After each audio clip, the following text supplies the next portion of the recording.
welcome. We'll take a few moments to make sure everybody gets on, joins us this evening. Do you know how to make the volume go up on this? Can't hear her. Can't hear me? It's just Yeah. a little muted. Okay, it must be hers then. I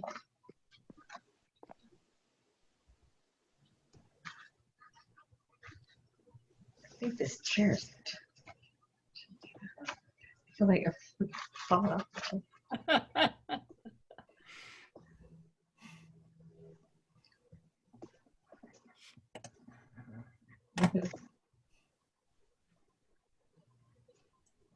Hi, Lorraine. My college roommates are all tuning in. Oh, how nice. Yeah, it's gonna be fun.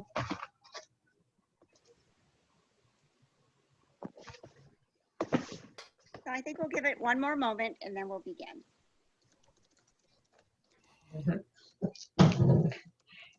And my high school friends.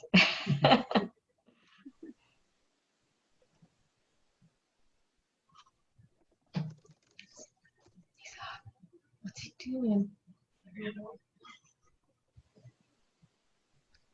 Go check while you have the time. Try and get him back in.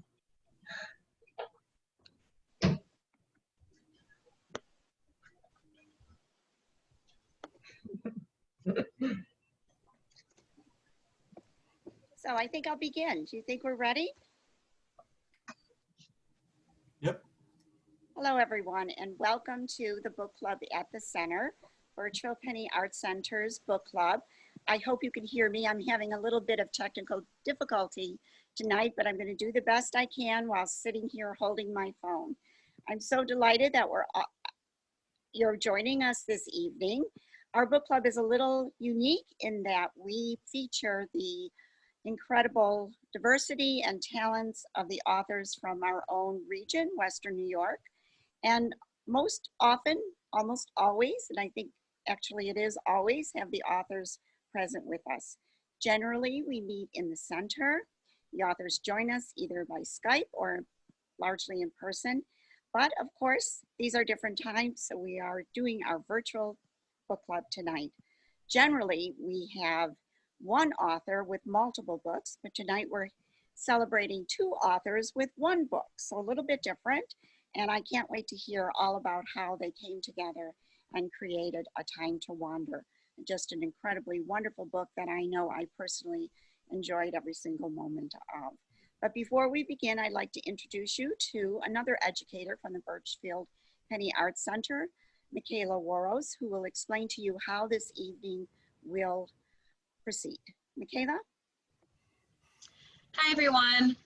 So for tonight, when we have the two authors who will be presenting, and they'll be presenting readings in sections. So we'll be having questions in between the readings. So please use the Q&A function at the bottom of your screen. That is where you can ask questions, and I will be saying them to the authors during that time. And any questions that aren't answered during those Q&As, we'll save till the end. You can also use the chat function to chat with the entire group. Just want to let everyone know we are going live on Facebook as well, and we are recording, but everyone who is a panelist is only being recorded. That's it. Thank you, Michaela. Thank you, Michaela. I'm now going to turn it over to one of our docents from the center, Joanne Wilkominski, who has the pleasure of introducing tonight's authors. Joanne? Hi, everyone. I'm delighted to be able to introduce Chera Thompson and Neil F. Johnson, co-authors of this month's book selection, A Time to Wander. I hope you all had a chance to finish the novel and experience the time warp back to our youth in the late 60s and transition to college, where our moral family life inhibitions ran up against the new freedom of the unrestricted living in the moment. First, a bit of an introduction, albeit you may have already read this. Both authors attended Kent State, with Neil going on to work there, and Ohio State University. Chera attended Kent State and went on to receive a BS in journalism from Ohio State University and an MS in adult education from the State University of New York at Buffalo. In addition to writing, Chera has worked in travel and teaching. Recently, her nonfiction pieces were published in Pamela DeBear's, you know, that original groupie from I'm With the Band, Let It Bleed. And Pam, I know we are all inquisitive about your living in Buffalo overlooking Lake Erie and where you are now. Neil's preferred mode of transportation in the late 60s and early 70s was using his thumb. He traveled over 15,000 miles crisscrossing the Midwest. I know I've had my own experiences with this mode of transportation, but 15,000 miles, wow, what an accomplishment. These encounters are partly the foundation for tonight's review of A Time to Wander. Oh, and by the way, congratulations to you both on the recent accolades of your receiving notice their award. A Time to Wander has been named top finalist in the American Book Festival 2019.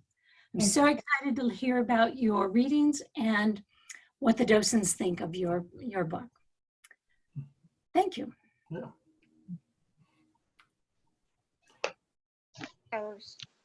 So, Please. okay, It's all yours. it's ours. Okay. So hi, everyone. I'm looking out there. I see some tie-dye. It must be you. So welcome. We're really thrilled to be here. As you know, this has been kind of an abbreviated year. We had all kinds of things planned.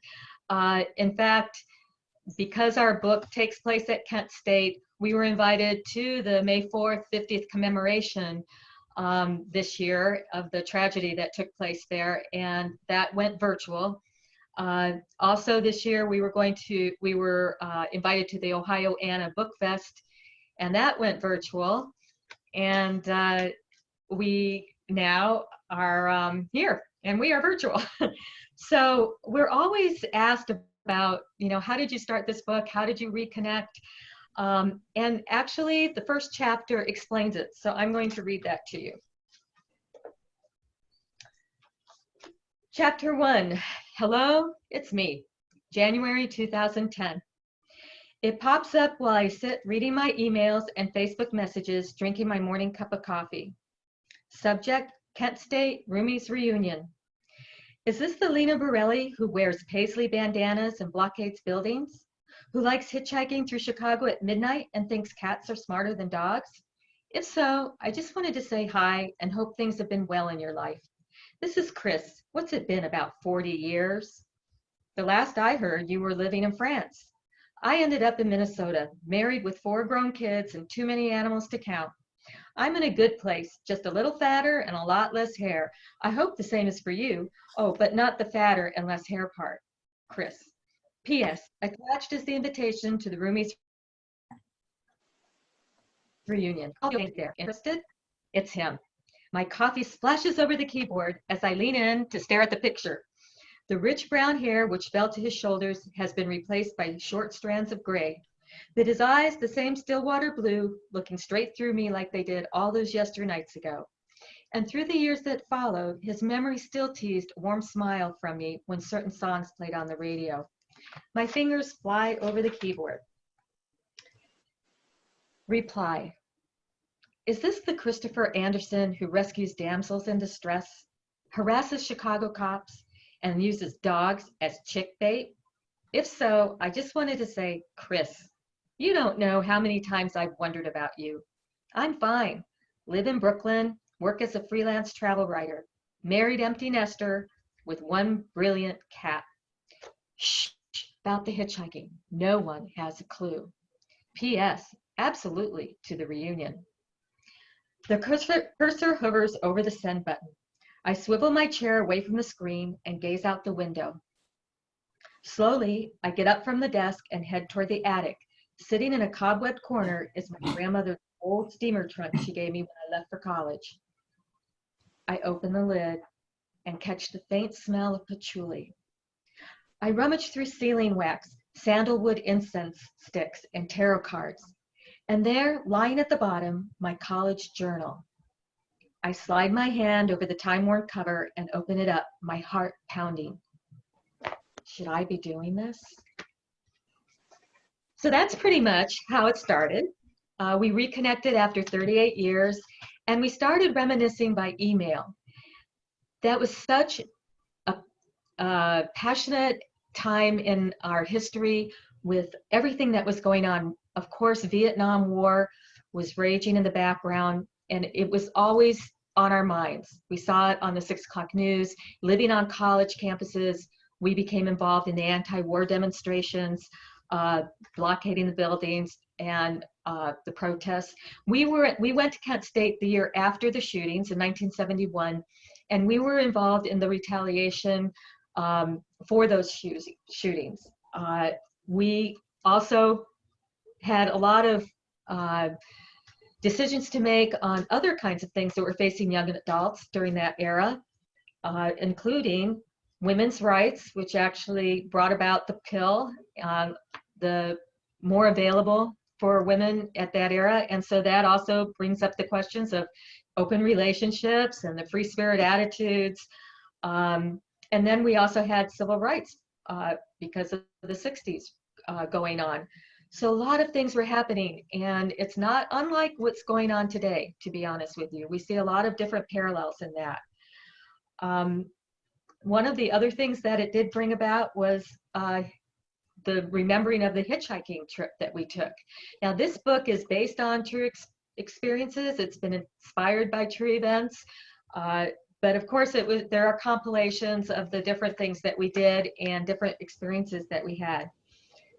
Because we weren't there for the May 4th tragedy, and we really debated whether to include it in our book. But we did talk to people who were there, and they said, by all means, have your characters experience that, and that event, and keep the memory alive. So that's why we decided that our book would open with the May 4th weekend.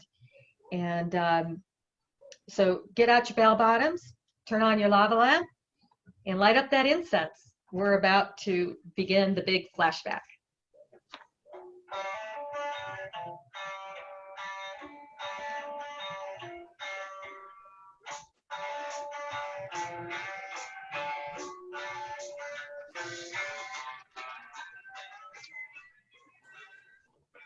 Kent State unrest, May 1st, 1970. The neon Pabst Blue Ribbon clock on the wall says 10:30. I pivot my bar stool and survey the packed house. Larry's right. Inside and out, the word on everyone's lips is Cambodia. Nixon announced we were invading it yesterday. Lying prick. Mara, the waitress, forces her way up to the service station next to me. Hi, Chris. I think there'll be any trouble tonight? Her eyes are thick with black mascara. Her dark hair is tied back with a leather clip. My eyes drift down over her tie-dyed halter top and stop at her hiked-up jean skirt. I don't know, I say. There's a lot of pissed-off people on campus. Mara nods. Uh-huh. Hey, John, I need a low PBR, 2 Strohs, and a Rolling Rock. John, a pre-med student, stops washing his bar glasses and dries his hands as if he's prepping for surgery. Then pulls chilled bottles of brew from the cooler.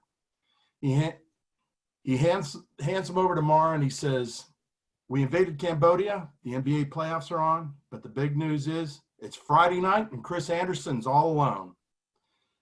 I light up a cigarette and look at him with a shrug. What can I say? Both meaningful relationships went home for the weekend. Maybe you should shop around, Mara says. John waves his bar rag in the air. Viva la sexual revolucion, mia compadre. Mara grins. If you need a friend, I'm off at 1. She picks up her tray of beer bottles and walks away. John looks at me and shakes his head. You haven't found your groove since Sophie, have you? Nope. I looked down in my beer. The night I told Sophie something was wrong, she cried. I'm not sure who I felt worse for, her or me. John dumps the ashtray. If it makes you feel any better, there are a couple guys who are happy you screwed up that relationship. Hey, asshole, I say. I thought your job was to cheer me up. Tip better and I'll think about it. The front door busts open. A Cop marches up to John. You've got 5 minutes to shut it down. All bars are closed in Kent by order of the mayor. If you don't shut it down, you're going to jail. Yes, sir. Can I offer you a Coke? You got 5 minutes, smart ass. The cop turns and leaves. John unplugs the jukebox. The music skids to a stop. Hey, everyone. The man just closed us down. Everyone has to leave. I stub up my smoke and drain my beer. Later, dude. I slide off the bar stool and jostle my way to the door. I'm funneled into a street full of crazies. Bodies darting in all directions, whirling red and blue lights flash against the white incandescent marquees and the neon storefronts. Sirens wail, yelling, the crash and crack of things being destroyed. A woman bounces off of me. Hey, get out of my... A beer bottle explodes against the wall inches from us. Fuck. I step back and shake the glass from my hair and look over at her. You okay? Her face is familiar. Idiots are throwing shit and the cops are going nuts. I have to get out of here, she says. Come on this way. I point towards the alley that'll lead to the tracks. Once we're there, we'll be out of the crowds and we can go our separate ways. Our book, as you can tell, tries to encompass all the things we experienced in the late 60s and early 70s. And for Chera and I, we had to get back into that Wayback Machine and start digging back into our brains on things that we could remember from that time, the slang, how people dressed, music, and so forth. Michaela, is there any questions yet? No questions yet, no. Okay. Neil, I just wanted to say, I think you really kind of nailed it in those first two readings about the feelings that we all had, whether it was at the University of Kent State, Ohio State, Buff State, any of the colleges. We were all, transformed in our high school years with the lists of draft numbers that were, in our case, posted on the bulletin board right outside the principal's office. Just a very sober reminder of what was happening in the world outside of our cloistered education. And then I think, the release was you get into college and all of a sudden all those barriers were gone. You had which I think is still true today, you're living an independent life and now the decision and choices are yours, where you become more responsible for what your actions do. The fact that you grabbed this girl, I was very curious as to, was she the only one there? Was she the only one in trouble? Or was there something else that drew you to her at that moment? She ran into me. It was her fault, not mine. I'll tell you, one of the things, as you mentioned, a lot of people, especially those since we have the all-volunteer army back in the day, you were in high school and you turned 18. If you didn't sign up for the draft, you faced jail time and you weren't even out of high school yet. It was a federal offense not to, get your draft card. And that was a big thing back then. Right, and then the burning of the draft cards too. All that. Yeah. So very volatile things. And I know that Chera, your character was very opposed to any objectors, or I think, and those who, because we were so close to Canada, I knew several guys that right before 18, they just took off and moved to Canada. And at that point, there was a real penalty. You couldn't come back into the United States. I think 10 years was the limit. Yeah. Yeah, I think that was a discussion that was brought up on one of the hitchhiking trips between Chris, Neil's character, and the driver, and then also Lena, my character, discussing the different options, and how Chris actually felt about going to Vietnam. As I remember when you were saying, I believe it was Carter. I can't quite remember, but I think it was Carter who pardoned everybody who went to Canada. Correct. And they were still, you faced federal offense, or charges for evading the draft back then. So. So I do have one question from Jane, one of our participants. She says, I was at Kent as a grad student at Taylor Hall, and I'm amazed that you were not there that Friday night. How did you get the feel of what the night was like? Well, we weren't actually there. We were there in '71. So, you know, and that was, as Chera had talked earlier, she was, it was kind of a touchy thing for us whether to address it or not. And so, you know, after we had been encouraged to address it by people who were actually there, we just did our research and talked with the people who were there. Right, and Kent State now has a memorial and a museum in Taylor Hall. And they actually recreate that whole event through different video and audio. And I visited it several times to get the, you know, what was going on. And because when we were there, you know, nothing, there was no such memorial. But now you can actually see what's happening, and still ongoing. They have a May 4th task force that is on Facebook that brings different things that are, you know, that have come into light now that we have, you know, different technology to listen to the audios that were back then. So that's a good question. We talked to different people who wrote nonfiction accounts and then visited the Memorial Museum there. So, you know, one of the, in Chera's and my first exchange when we were talking or emailing back and forth, she always wanted to write about our hitchhiking trip. And, you know, she complained that the details had kind of gotten fuzzy. Well, for me, the memories always stayed fresh because I would make that trip to Minnesota and back once or twice a year. And, you know, I'd remember where we got dropped off here, picked up there, where we got into an argument over at this stop, and, you know, what the rides were all like. So those things stayed fresh with me. And I said, you know, she goes, you want to write about it? And so that was the beginning. And originally, we were writing just about the trip in '73 that we took on the hitchhiking trip. And this next chapter is exactly how I came about coming up with the trip back in 1973. And that's in I Know She'll Do It.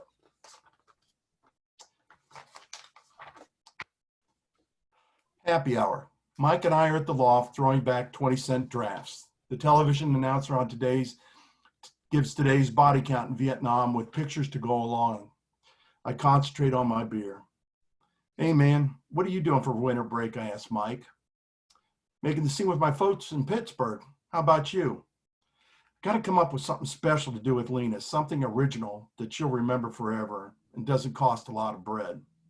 Go south, dude, Fort Lauderdale. Mike's brown eyes light up. Hell, I can't afford that. And there's nothing original about Fort Lauderdale. Mike slaps the table. I got it. Any of her roommates staying at the house? No, everyone's going somewhere. There you go. What? You'll have the whole place to yourself. You can do it anytime, anywhere. Mike leans back in the booth with a self-satisfied smile. I shake my head. No wonder you don't have a girlfriend. Give me something I can work with. The waitress returns with our burgers and beer. I got it, I say. Got what, says Mike. A beach, but not Fort Lauderdale. Green Lake. Never heard of it. Where is it? Minnesota. Minnesota, and you call me an idiot? It'll be great. My Aunt Ella lives up there. She's a flat out trip, and the family cabin on Green Lake isn't far. It might be frozen, but there's a beach under that snow. How the hell are you going to get there? You don't have a car, Mike says. We'll hitch. If Lena goes for it, Mike says. Are you kidding? How could she resist? It's got all of her favorite things. Meeting new people, travel, and a whole lot of loving me. Mike lifts his glass for a toast. And it won't cost you a dime. We clink our glasses together. I know she'll do it. Chera? Yep. Dear Journal, who picks up hitchhikers? Are they abnormal or lonely or just being nice? And Are you supposed to make small talk or just be quiet and stare out the window? Should we both sit in the back or should one of us go up front? What if we don't like the looks of someone? Do we have to take every ride? Oh well, what am I worrying about? Chris has it together. More important, what will Chris' parents think of me? I mean, what kind of a girl hitchhikes? Not exactly a great first impression. And what if my parents find out? Should I really do it? The scented candle on my desk flickers in the cold draft coming through the window. I stare out, watching the snow flurries in the lamplight. I'm swirling on the brink of adventure or disaster. I put on a favorite album. Joni will help me sort it out. An unidentifiable urge stirs inside me. The seasons are going round and round. I don't want to look back from where I came and feel any regret for the things I could have done but didn't. It's now or never. And yes, I want to be with him. And yes, I'll lie to my parents. And yes, I'll do it. So, Neil may have had the memories of the trip, but I had the journal. And so whenever there was any kind of a question about what happened, I would just say, let me check my journal. And that would just drive him crazy. But I didn't keep any memories of the hitchhiking trip in there because I was really afraid my mother would ground me for life. And then later in life, I really had to hide it from the kids because I didn't want them saying, oh, you did it, so I want to do it, right? So I never told anybody except my spouse, Ed, who had hitchhiked many miles before, but it never really came up in conversation, any of the details. I was a writer by that time that we reconnected. I had written several short stories and gotten published. And I had always thought about writing about that trip, but again, I didn't have the memory. And when we reconnected, I could tell that Neil was a storyteller. And he Not that I also was. wasn't back then. No. But anyway, he really had it down. He triggered my memory in the different rides that we got. And so with our spouse's support, because we had to run it by them, of course, and they were very supportive, and we decided to go ahead and email back and forth what we remembered, not only about our hitchhiking trip, but about that whole era of college life. And that's really what my journal encompassed, was mainly the day-to-day college life and everything that went with it, right? So our number one rule, though, was that our writing would not interfere with family time. So consequently, it took us 10 years to write. And there were a lot of things that went on, but we always put family first. And then also we did it by email. We live in different states. And at that time we were both working, and I had a day job, Neil had a night job. So we would email back and forth our memories and then try and edit it. And eventually it became phone calls because it was just taking a lot of time. Neil was working nights and I'd have to wait, to the following day to get back, what he had. And then he had to wait until the next night. So we did a few 5-minute phone calls and we could fix whatever questions we had when we started to edit. So that was kind of the logistics. Any questions? Well, I have one for you both. The characters had such different personalities in the beginning. Chris was a live in the moment, we've got to experience this now. And Lena was such a, I think, uptight young girl who is so afraid and of the, going outside the conventional methods, that this must have been a real struggle for her. And I think you captured it well in her thoughts and his thoughts, which I'll allude to later in another question. But do you think love just overcame all of it? Do you think they were in love at that point and didn't know it? Or why was she so trusting of him, and why was he so? With the trip, you mean? The Yes. hitchhiking trip? She actually didn't get to go to Woodstock.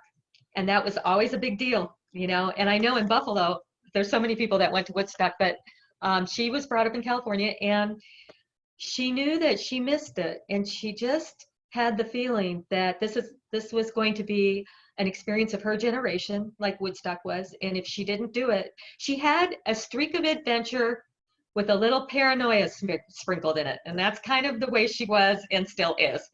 Yes. Has that, you know, a streak of adventure, she'll do it, and then she'll panic about it, but she'll still do it. So. I know I got mad at her several times.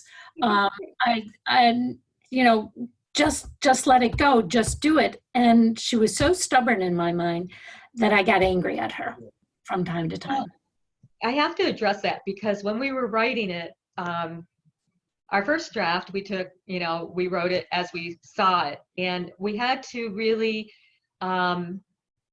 make more conflict than what actually, remember, this is inspired by true events. So these characters are their own characters. And we had, in order for it to be an interesting story, we had to ramp it up a bit. You know, so these characters are not necessarily 100% us. I mean, they're in our voices and they're close, but they're not 100%. In reality, I was gung-ho the whole time for the hitchhiking trip. And I was not as bitchy, right? I was not at all as bitchy as I was in the book. Wait till we get to Big Man. Maybe one, but yeah, that was hard. That was a little bit hard. I thought. Yeah. We got along really well. You know, back in the day, we get into an occasional fight, but I think one of the things I think that was kind of central to both of us is that we knew how to compromise. We could always work on a compromise, and that I think helped the relationship along a lot. So one of the questions we get asked all the time is, how did you manage to co-write this book? Speaking of the conflict, yeah. We both had different styles, and as you mentioned, I was the kind of this free spirit, and Chera was the wannabe free spirit. And the other part too is that we had two different drives, and Chera's drive was always at 1,000 miles an hour. She wants to get things done right now. She's the person would have, before the test, she'd have the pencil in her hand waiting for somebody to say, okay, go. And so I would wake up in the mornings or in the afternoons when I was working nights, and I'd go to open up my mailbox, my email box, and there would be 15 emails from her, and it would be on the chapter that she was working on.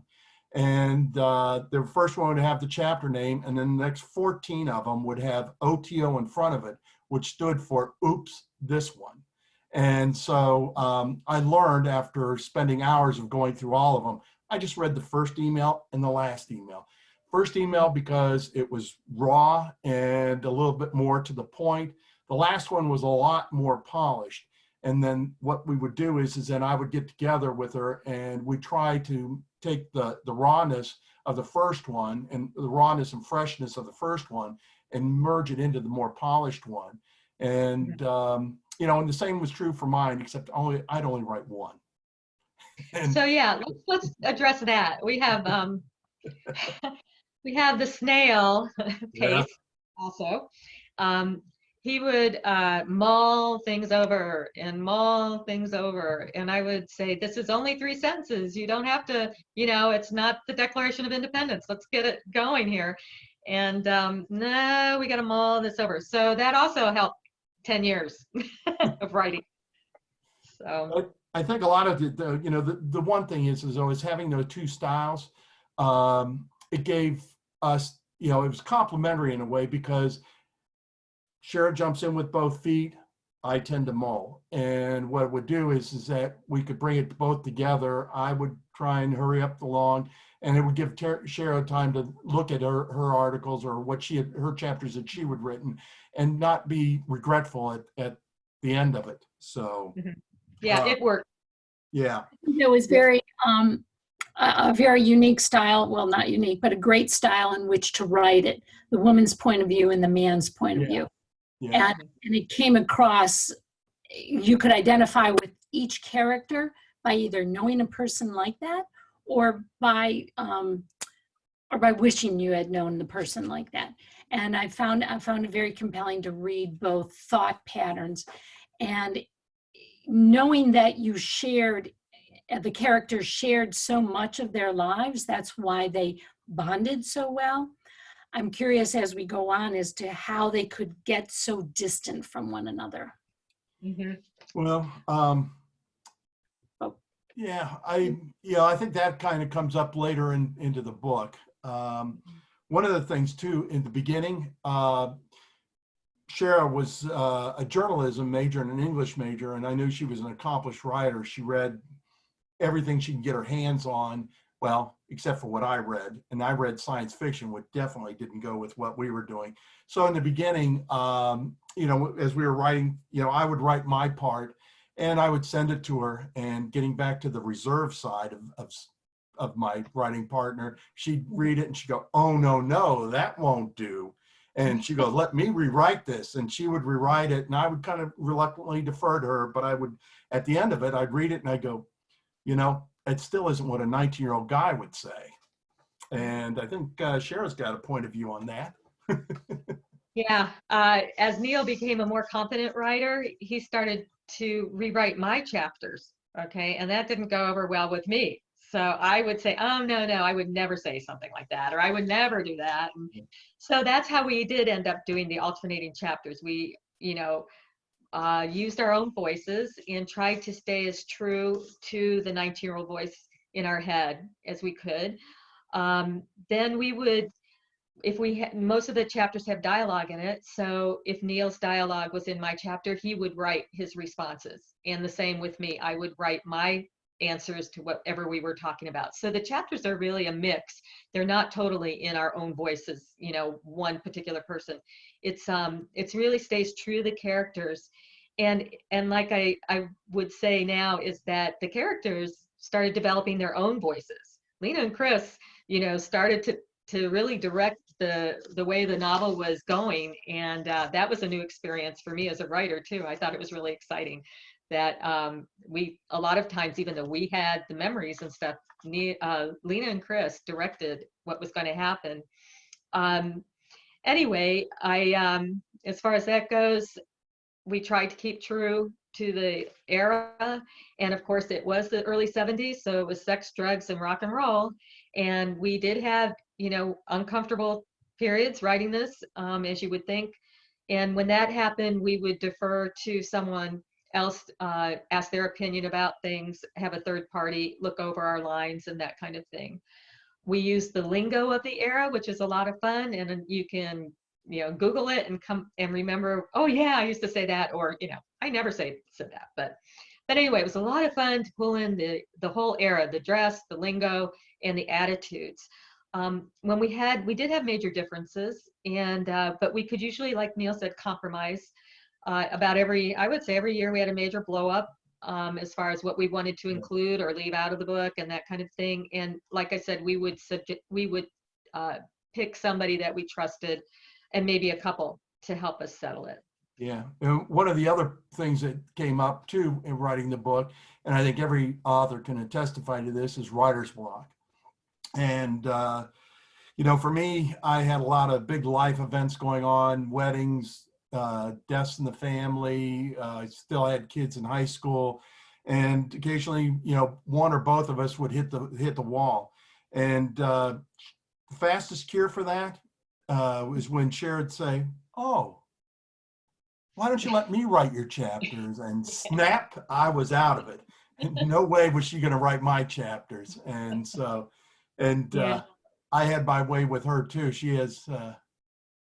Yeah, I would hit it also. And then I would get these emails from the characters asking me, where have I gone? Why aren't you, writing about us? And that would be, getting me back on track. So are there any questions at this point? Nope. Okay. We do have one from Lorraine. How did your families react to the book, especially since the book may not have contained insights into your college life that were unknown? Quote. I can say for my wife was jumped right on it. She was one of the beta readers, and I bounced things off of her. My son was jumped into it. Now my daughter was like going, this is a little more information I want to know about my dad. Yeah. So I had to actually write a letter to my kids and say, your mom wasn't always the Girl Scout cookie leader, and they both really, they put it on their, when we published it, they put it on their Facebook page. They seem really proud of it. And as far as with my husband, I said, I'm going to have to, get in those bell bottoms again and turn on that lava lamp and light up the incense and whatever else, and he actually said I'd expect nothing less from a writer. So we really had a lot of support in that area. So now we're heading into the hitchhiking section of the book, and I'll be reading from the start of the trip when we're actually on the road. Rule number 1. Her suitcase, the one I named Tang because of its neon orange color, was at her feet and her knapsack on her shoulder. I stepped back and watched Lena thumb for the first time. She's got a big, I'm ready for you to pick me up grin on her face. She's a trip. But after a bunch of cars pass us, her mouth stretches into a speed freak smile. I put down the cardboard sign with Chicago written in black magic marker and walk over to her. Come on, babe, relax.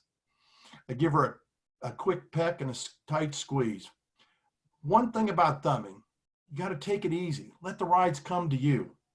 Always look for the good, but be aware of the bad. That goes for people and surroundings too. Lena lowers her thumb. Bad? You never said anything about bad. What bad? Shit, I should have left well enough alone. Ignore that. I've gotten mostly good rides, I say, raising her thumb back up. How many bad? She says, putting her thumb back behind her back. I sigh and shake my head. None of them were bad.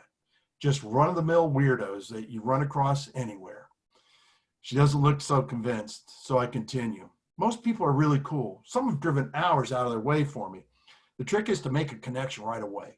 You get into a groove with the driver, and someday I'm going to write Rules of the Road book that will rake in a ton of bread. Enough to buy a car? Why buy the car when you can get the ride for free? Regretfully, thumbing's kind of got lost in time. And, as we talked earlier, I was an experienced hitchhiker over 15,000 miles. I started when I was 12 years old, and I'd gone short distances, a couple miles down the road to the shopping center and back several times a week. But when I did this back then, I made lifelong friends. I picked up, advice, things that guided me for the rest of my life. When we wrote the first draft, it was about the rides that we were actually got. But when Chera had taken it to her writers group, and they thought it had the bones for a good book, but we needed to kick things up a notch. On the other hand, I took it to my group, and you have to understand most of the people in my group are under 40. And when I mentioned hitchhiking, the looks of horror on their face was something else. It was, this was, I explained to them, this was a time before the internet and iPhones, and sometimes you get dropped off in the middle of nowhere. They had a very difficult time accepting that. And, but I just kind of kept at it. And what we ended up doing was, as I mentioned before with Chera's group, we just naturally kind of took a composite of the people, places, and times of event that had happened. So that probably 95% of the book is absolutely true. And naturally turned into kind of a Canterbury Tales of the Road. So. Right. So I will read one of those Canterbury Tales here. This is called School Bus. A couple of short rides later, I'm still not sure about this hitchhiking thing. Chris's cheeks are as red as his mittens, his eyes an unclouded sky. He smiles and stands casually with one leg bent, cradling the sign that says Chicago in his arms, like he's waiting for a friend to pick us up. His nonchalance spreads over me as much as And as much as it sometimes frustrates me, I find myself depending on it, and that irks me too. I stick out my gloved thumb and gaze across the field at a massive stockyard of brand new school buses. This exit has potential, Chris says, pointing his mittened hand at the lot. Why? I'm puzzled. School buses don't pick up hitchhikers. They might need to deliver a bus to a school district in Chicago, or better yet, Minneapolis. Dream on, I say, but I have to admit, I should pay more attention to the potential of things, especially out here on the road. I don't think we've gotten very far, but Chris says everything's cool. According to him, we're moving along at a decent pace, but haven't hit that big ride yet. I can't tell if he really thinks that, or if he's just saying it because he laid it on so thick about how easy it would be.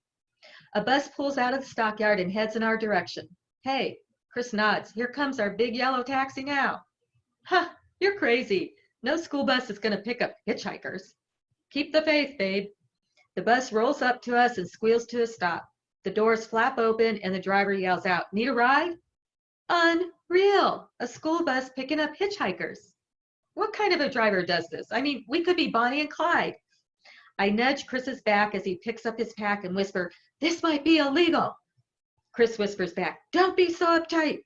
This might be our big ride." Chris lugs the backpacks into the empty bus and wrestles them onto the seats a couple rows behind the driver. The Grateful Dead plays on a portable cassette player on the floor next to the driver's seat. Chris puts his arm around me. We stand there smiling, listening to High Time come out of the tinny speakers. I giggle. The driver appears to be in his 30s, chubby, with dark hair scraggling out from his baseball cap. "How far are you going?" Chris asks. "About 10 miles. You guys are lucky I was out this way getting the big banana tuna. That's what the kids and I call her." I sense Chris's body deflate. The big banana is not going to be our big ride. Chris gives me an apologetic look, and we slide into the front seat's catty corner from the driver with Tang between us. The smell of crayons and peanut butter and jelly sandwiches hangs in the air. So, where am I here?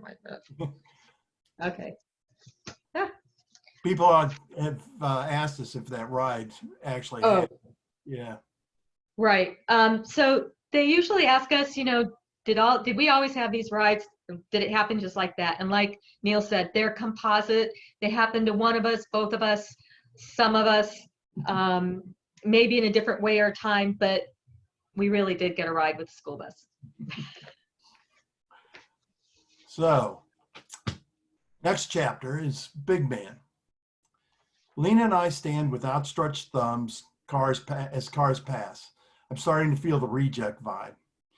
We spend an hour playing I Spy, but as the temperature drops, we're stuck on words like popsicle, ice cube, and frozen. It begins to sleep, so we switch to a game of I'm as warm as. An hour later, we're no warmer, and our conversation's getting prickly. By hour 3, we're reduced to arguing about which are smarter, dogs or cats. All I can think of is my dog, Reg, would be giving me a lot more warmth than I'm getting from Lena right now. We've got to do something. Like what? Knowing there really isn't anything I can do? We just got to hang in there for a while. Somebody will stop. Why isn't anyone picking us up? How should I know? Because you're the expert, remember? The one who's done this a million times? And by the way, what's your rules of the road on freezing to death? There aren't any. Because a ride always comes. Well, maybe you should rewrite your rules and make them reality instead of fairy tales. You want reality? Maybe you should start showing some leg. Maybe that'll get us a ride. Oh, really? So that's why you asked me to come. Male chauvinist pig, you're all alike. You want me to show you some leg? I'll show you some leg. She pulls up her coat and kicks me in the shin, and then grabs her stupid suitcase and marches off towards the road. I'm laughing out loud and rubbing my leg as I watch her waddle off. Where the hell do you think you're going? Minnesota's 500 miles in the opposite direction. I'm going anywhere you're not, oink oink. Take a deep drag off the last of my smoke and throw the butt on the ground and go after her. This is getting old.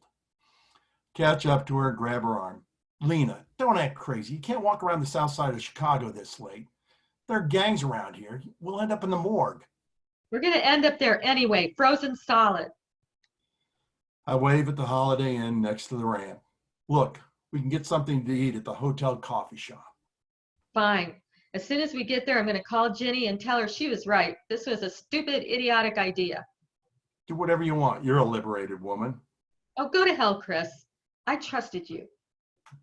Being told go to hell was nothing new. The trust thing kind of hits me like a punch to the gut. We splurge on a room? It'll blow all our cash. But we won't need it. We'll get the big ride tomorrow. A room will give us a chance to clean up, get our head straight, and get to a nice soft bed together. Nothing wrong with any of those outcomes. As we head down the ramp towards the hotel, a no vacancy sign blinks in the darkness. So, Michaela, we still good? You're still good. Okay. I don't have a question, but I do have a comment. And Yeah. that is, I love to learn that you wrote the dialogue in one another's chapters, because now it makes complete sense to me. So I wondered how that was going to happen, and you could hear it particularly in that reading, how important it was that you used that technique. So thank you for that. Yeah, it was important to us too, because neither one of us wanted to. Originally, it was supposed to be, her chapter was her chapter, my chapter was her chapter. And so we ended up, we compromised, and I would write, the dialogue in hers, and she would write the dialogue in mine. And I think it really kept it true to who the two characters were. Made it an authentic. Yeah. You missed that, right? Yeah. So we covered the first part of the book, that was the college life. And the second part is the hitchhiking section. And then the third part, which I think Joanne was referring to, what happens next, it really holds a lot of spoilers. And so we're not going to read from that part. And we do have an email, atimetowander@gmail.com. So anybody who's interested to know what the spoilers were, what the answers are, we're happy to answer any questions at that address, and also any comments. We love to hear what you guys all think about this book. But we're not going to read from that. And I have to say that one of the biggest challenges was trying to stay in that 19-year-old voice and not let your 60-year-old philosophy intrude on it, because you just kind of want to slap them on the side of the head sometimes and say, hey, wait a minute, listen to me. And we had to really stay in the 19-year-old voices for most of the majority of the book. But the last part of the book is the reunion. And then with that, we could write in our real life voices. And I'm going to read a part of the reunion. It's 40 years later, and Chris and Lena are taking a walk around the campus, Kent State. Okay. Chris and I walked through thin slats of the afternoon sunlight. I remember the first time I walked across this campus to my first college class, nervous with anticipation. Afterward, exhilaration. So many things to learn and discover. We reached the corner of Midway and Main, crossed the street and turned left. Old fast food chains have been replaced by new fast food chains. We turned right onto Willow. Giant trees of red and gold make an archway over the street. Do they remember us? Remember the first time we walked and talked and kissed under them? We arrive at the house. Still the same rickety three-story, only with a fresh coat of paint for the new school year. Someone's old floppy couch sits on the front porch. It doesn't look like anyone is home. My eyes drift upward toward the attic. I glance sideways and see Chris looking up too. Funny how a chance meeting led me to my home away from home, he says. We walk around the side of the house, tromping through overgrown weeds. Leaves crunch under our feet. We lean against the rusted metal fire escape, the one Ginny's boyfriends used to climb when the front door was locked. I look up into the sky as geese fly overhead in a V formation. Their honking breaks the stillness of the evening. Chris takes a joint from his jacket pocket. For old time's sake? I nod. He lights up, takes a toke, and hands it to me. I inhale the sweet herbal smoke. The years flip backwards like a video on rewind. As if reading my mind, he asks, whatever happened to us anyway? There it is. I hesitate. He turns and reads my eyes. Lena, it's me. So, any questions? Actually, writing this book, I'll tell you, it was, an absolute bonus in both of our lives. Waking up every morning and, being 19 again with that mindset, the tingling exhilaration of love, life, loss, that, was so intense back then, and remembering and feeling that. And I know that, we both turned 60 as we were writing this. And for me, and I think Cheryl can testify to this too, we just both breezed by it. It was like we were passing through our 25th birthday. So I got to say, it was a lot of fun swishing our toes and being 19 again. Mm-hmm. And also, it was a lot of fun promoting it with our target audience, the boomers. We went to Hippie Fest and we had people stop by our booth. This was last year. And share stories with us of college during that era and their hitchhiking trips. We had our book launch at Kent State, and that just brought everything to life. It really was a time to wander. And so I'm glad that, you've enjoyed the book. You can find pictures of the guilty parties. I see my roommates out there. Hi, guys. And they're all like, she's not going to say that, is she? But anyway, we couldn't have written this book without you. You know who you are. Also, the people that were there and told us their stories about the May 4th weekend. On my Facebook page, author.Chera Thompson, you can find pictures that pertain to the book, how we looked back then, and also different things that we mentioned in the story. Some of us still have those souvenirs and we took pictures of them. On that page, there are reviews and interviews and anything else if you'd like to see it. Also, you can leave messages there too. So anyway, we want to thank you. Chera and Neil, I'll tell you, it really brought back that wanderlust of what life was like as a 19-year-old, 20-year-old, and the composite of these true people, the places and the tales, really kind of brought you back to funny instances in your own life, romantic instances, and the carefreeness that maybe we've kind of tucked away. But you brought it back, and it kind of brings us to today on how can we get some of that back. So I really enjoyed speaking with you both, and it is a great book. Oh, Thanks. And you can get it at the Buffalo Public Library. It's there. We did have a book launch at Dog Ears Bookshop in South Buffalo too. So and we also do book clubs, personal book clubs by Zoom. I actually had one at my house, and I had the Harvey Wallbangers, and we had the tie-dye cake. There is a tie-dye cake mix, by the way.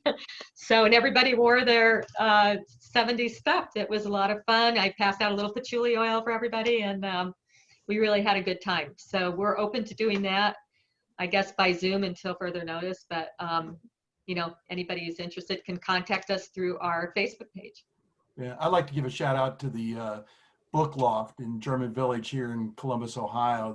They have our book, and we're connected with Ohioana Library, and you can also pick it up at the Columbus Public Library too. So as well as Amazon. Yeah. And when we were thanking our roommates for being with us, and our Kent State friends, and also our first readers, we want to thank. They were instrumental in helping shape this book. Both Neil and I had readers at the very beginning that really encouraged us. So. And Birchfield Penny. Yeah. We want to thank you all for having us here too. So.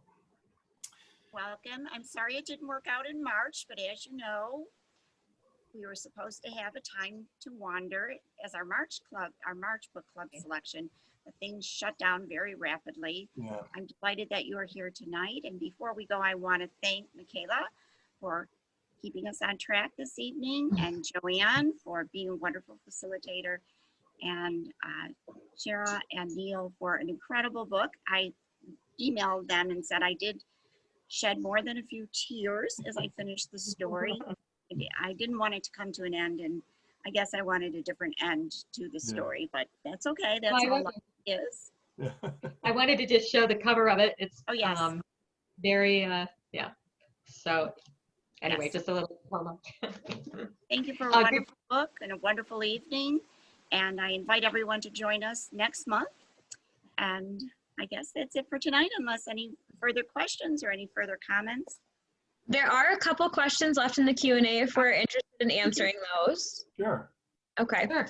So this one is from Nancy. She says, how did you decide on the book title? So I'll answer that. That actually came from my son. He came up with it. It's based on a song. It's a bluegrass song that he heard, and we went round and round with titles. We couldn't come up with it. So my son Evan came up with the title, and then we also have a bookmark that goes with it. Do you happen to have one, Neil? That shows a picture of us back in the day. And my daughter did the Photoshop with that. She took, do you have one, Neil? We usually Yes. carry it with us, but, See if I can get it into the, oh, there it is. There we are on the road with the Chicago sign. yeah. Let's see. So, Yeah. and Neil, you want to tell them about the cover of the book? The cover was, we were trying to come up with a cover, and it snowed around here, and I thought, we looked at stock photos and nothing was really grabbing us. You know, the hitchhiking was in the summer. There were people who were, you know, millennials that were doing the hitchhiking, and it just didn't really go. And I thought, you know what? It's about hitchhiking. And so I had my brother-in-law as a photographer, and we did the shoot out in front of my house. And that's actually my wife's thumb that's in the dark mitten. So unfortunately, Chera couldn't make it down. She was Buffalo. 6 hours away. So In the we middle. shot it, and you know, it seemed to go over well. And Great. yeah. This next question is from Debbie. She said, did you hitchhike in high school? I did. Yeah, I started at 12, and I think this was one person's one and only hitchhiking trip. That's it. My one and only. It didn't go so well, if you guys remember, if those of you who read the book. So, but it was epic. It was epic. No, there were wonderful parts to it, and especially when we did get to Minneapolis. Neil's mom lived up there, and those of you who know Aunt Ella, that she was really modeled off of Neil's mom, who actually was alive when we started writing this, and she remembered our trip up there, and then she passed during the writing of it. Yeah. So it's a wonderful tribute to her, I think. This last question's from Lorraine. She's wondering, this is in reference to the first section we read about Kent State. She's wondering if there are some professors that are still at Kent currently that were there at that time. Ooh. My guess is that most of them are retired. You know, there might have been, you know, grad students who went on to be hired in as professors, but yeah, most, I don't know. yeah, unless there's any that are like my dad. My dad was a professor at Ohio State for 47 years, but my guess is that they're all gone at this point. Right, and I did want to say something too, because Ohio U was where I got my degree in journalism, and that is in the, it's for people who live outside Ohio, it's, you know, it's a common mistake to say Ohio State for everything, but Ohio U was where I went. It's in the Appalachian foothills, and that's where Hippie Fest happens to be. It's in Logan, Ohio. So it was very cool to go back to my alma mater, and we had a stand set up at Hippie Fest, and we did really well there with the book. And also, but mainly it was hearing the stories of the people in our generation coming by the tent. So that was really cool. We're planning to go next year. I highly, you know, they're all over the country, these Hippie Fests, and it's just a very low key, old fashioned festival. It's a feast for the eyes. The colors are unbelievable there. And yeah, you feel like you're in a whole different world when you're there. I was just amazed when I got there. This is wonderful. Yeah, this was all the questions we had. So Okay. All right. thank you so much. Thank you. Thank you. Yeah.